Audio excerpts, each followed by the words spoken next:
မြတ်စွာဘုရားလက်ထက်ကယဟန်တော်တစ်ပါးသုံးတယ်သောသင်္ကန်းတစ်လုံးသောသပိတ်ဆောင်ပြီးတော့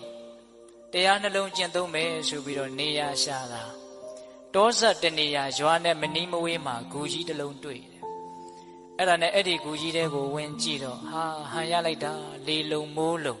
ဈဉ္ဉံလျှောက်ဖို့လည်းသိကောင်းတာပဲဆိုပြီးတော့ယဟန်တော်ကအဲ့ဒီဂူထဲမှာနေမယ်ဆိုပြီးတော့နေရာယူတယ်အဲ့ဒါနေလိုက်တော့ဝမ်းမြောက်ဝမ်းသာပဲတရက်ပြီးတရက်ပီတိတွေဖြစ်လို့ဒါပေမဲ့ဝမ်းမသာနိုင်တဲ့တယောက်ရှိတယ်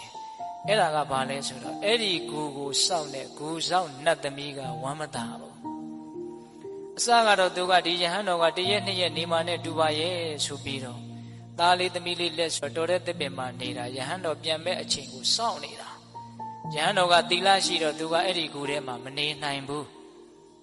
သီလရှိတဲ့ယဟန်ရဲ့အပေါ်မှာအဲ့ဒီနတ်ကမနေနိုင်ဘူး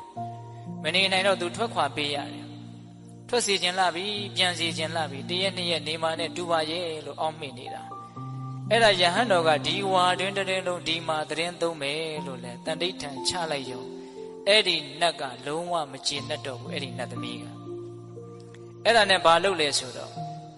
ဒီယဟန်ကိုသူနှင်ထုတ်ချင်တယ်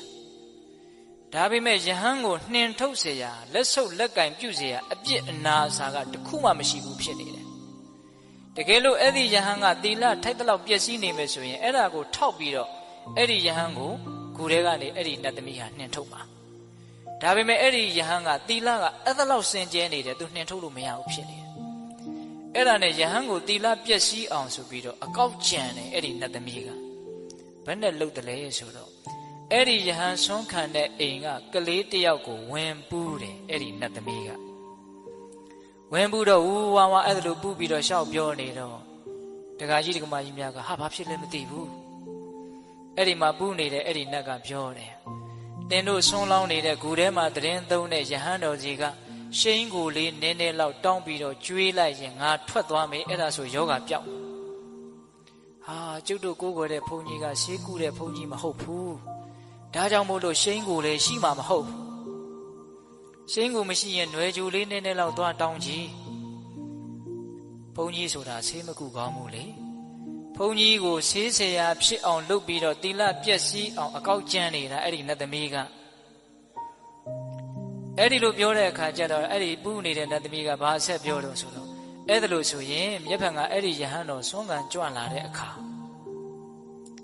ခြေစည်းရည်ပြင်မှာခြေဆေးပြီးတော့အဲ့ဒီခြေစည်းရည်ကိုခွက်နဲ့ခံပြီးတော့တင့်ရဲ့သားရဲ့ခေါင်းကိုလောင်းမယ်ဆိုရင်ယောဂပျောက်စီရမယ်သူဖန်ဆားထားတဲ့ယောဂ